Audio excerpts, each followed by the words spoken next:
Salut à tous et à toutes, c'est Yuri-sama, et je vous retrouve aujourd'hui pour commencer une nouvelle série de vidéos, les Yu-Gi Trivia.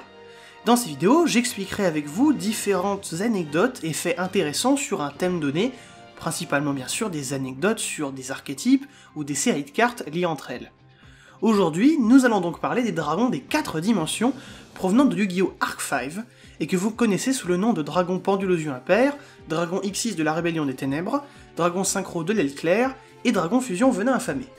Dans cette vidéo, je vais donc vous présenter quelques trivia qui y sont liés, notamment au niveau, en l'occurrence, de l'animé, mais également du card design en général et de certains choix. Vous allez voir que Konami, ils aiment bien mettre des petites références à droite à gauche, ou avoir des patterns, donc c'est-à-dire des modèles qui reproduisent ou justement faire en sorte qu'il y ait des petites différences.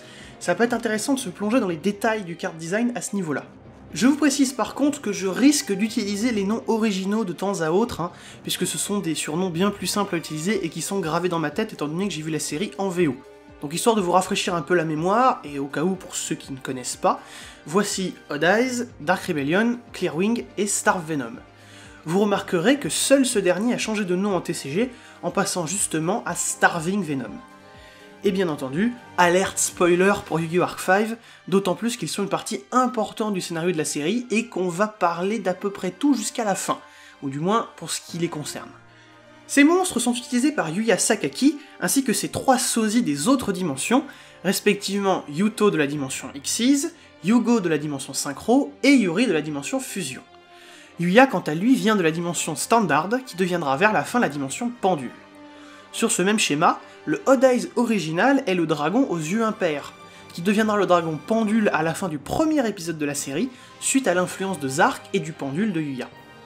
Ces 4 sosies sont en effet des fragments d'un être maléfique appelé Zark, venant de la dimension originelle, et qui utilisait ces 4 dragons, qualifiés de dragons les plus puissants de chaque méthode d'invocation.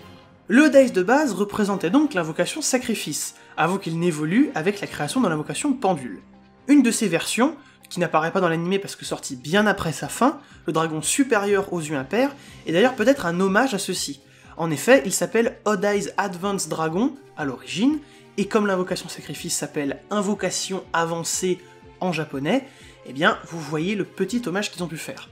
Ainsi, ce nom correspond exactement à la structure de ceux des 3 autres dragons, qui incorporent leur méthode d'invocation, ce qui n'est pas le cas avec le Odd Eyes de base, mais qui l'est avec sa version pendule. Bien que similaires, ces monstres ont tout de même quelques différences par rapport à leurs frères. Odd Eyes est le seul à commencer le duel dans le main deck, le seul à pouvoir être soit un monstre, soit une magie, et le seul à ne pas modifier son attaque, mais bien ses dommages de combat.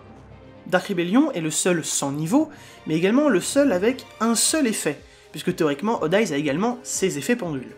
Clearwing est le seul qui n'est pas ténèbres mais vent, et si on se réfère au magicien pendule qui les représente, c'est le seul dragon qui apparemment est une femelle. C'est peut-être une référence au fait que c'est Rin et non Yugo qui avait cette carte à la base, et ensuite elle l'a passée à Yugo avant le début de la série, on ne fait que nous le raconter.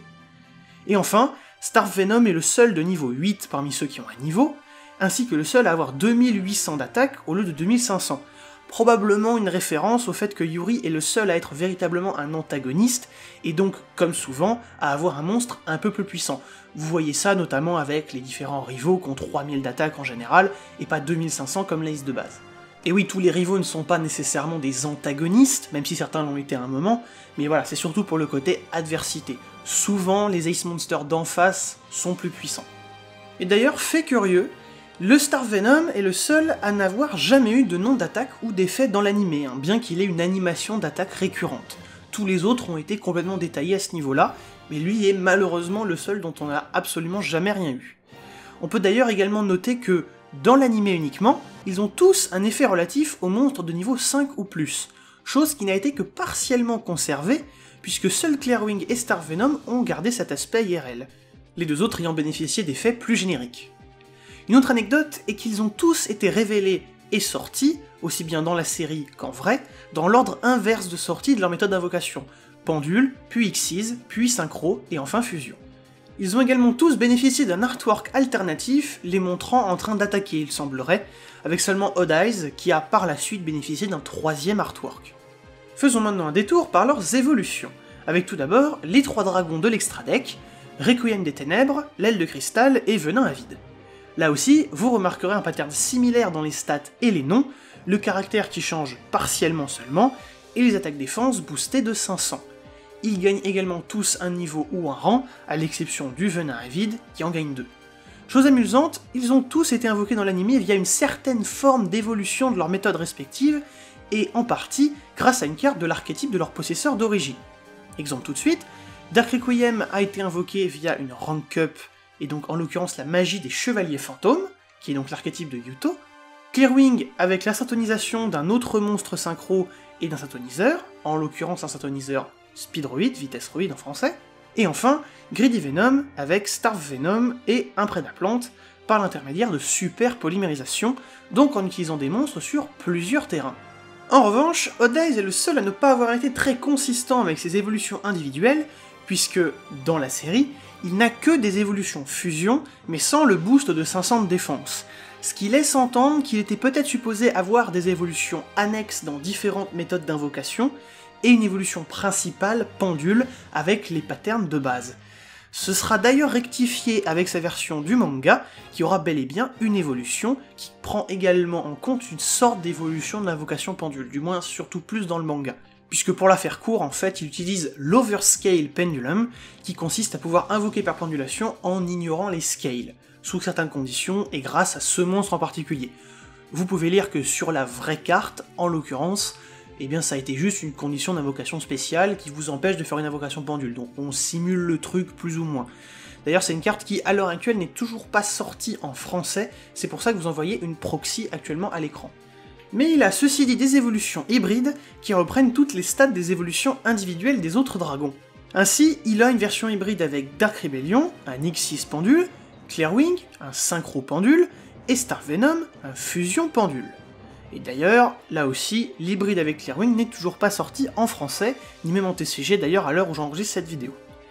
Ils ont bien entendu été invoqués en conséquence avec leurs 2 dragons respectifs, presque à chaque fois en fait, notamment grâce à des effets de l'anime qui ont permis à Dark Rebellion de devenir de niveau 7, ou à Odd Eyes d'être traité comme un syntoniseur de niveau 1. Mais il y a également un autre X6 pendule, le dragon de rage aux yeux impairs. Sorte de version alternative du Odd Eyes Rebellion, il représente bien plus Zark, logique quand on sait qu'il est apparu alors que ce dernier n'allait pas tarder à retrouver toute sa puissance. Ces différents monstres ont également tous une sorte de surnom dans la version originale, respectivement Hao Kokuryu pour dragon noir du roi suprême, Hao Hakuryu pour dragon blanc du roi suprême, Hao Shiryu pour dragon violet du roi suprême, et Hao Retsuryu pour dragon brûlant du roi suprême. Là encore, c'est le dragon de rage qui se démarque et représente plus Zark et la destruction qu'il apporte que le côté hybride. Enfin, vous préfériez plutôt que je dise roi suprême du dragon? En tout cas, c'est la traduction discutable que les Français de chez Konami ont décidé d'utiliser pour traduire les Supreme King Dragons, des versions corrompues par Zark qu'il utilise dans son duel XXL contre un bon nombre de Lancers. Ils sont moins diversifiés que leur version de base, tous ténèbres et de niveau 8, s'ils n'ont pas un rang bien sûr, et ils servent tous le dragon ultime, point culminant des 4 méthodes d'invocation, Zark, le roi suprême. Bon, par contre, notre version c'est juste un monstre fusion pendule, mais dans l'anime, il s'agit bien d'un hybride absolu. Créé grâce au magicien Astrographe, qui n'est pas un pendule dans la série, il est le seul monstre invoqué par invocation unifiée, symbolisant justement l'unification de toutes ces méthodes, une fois que les différents sozis ont refusionné, malgré eux, pour donner vie à nouveau à leur forme d'origine. Il y a également des équivalents dans les différents mangas Dark 5, en la forme du dragon fantôme aux yeux complets et du dragon de la Révolution aux yeux impairs. Ce dernier, lui aussi, vous le voyez, est une proxy puisqu'il n'existe pas encore en TCG. Et d'ailleurs, pour finir avec une petite anecdote sur Zark, Archive étant une série anniversaire, on y retrouve, comme vous le voyez, pas mal de références à d'anciennes séries. Et en l'occurrence, durant son combat contre les Lancers, Zark fusionne avec son monstre à la manière de Marek avec Ra en son temps. D'ailleurs, quand Yuya commencera à reprendre le contrôle, on observera un effet de distorsion sur un des yeux, similaire à la série originale, qui marque les 2 personnalités en conflit intérieur. Voilà pour ce qui est des trivia que j'ai sélectionnés. J'ai bien entendu pas pu parler de tout, mais vu le nombre de variantes qu'ont ces monstres, je pouvais pas être exhaustif, et ce sera sans doute le cas pour d'autres thèmes que j'aborderai par la suite. Mon but est avant tout de soulever des détails qui peuvent être intéressants, sans pour autant citer absolument tout ce qui est imaginable. La vidéo serait trop longue et pas forcément toujours très intéressante sinon. Je vous laisse en rajouter en commentaire si vous le souhaitez, et en attendant, je vous donne rendez-vous pour de prochaines vidéos.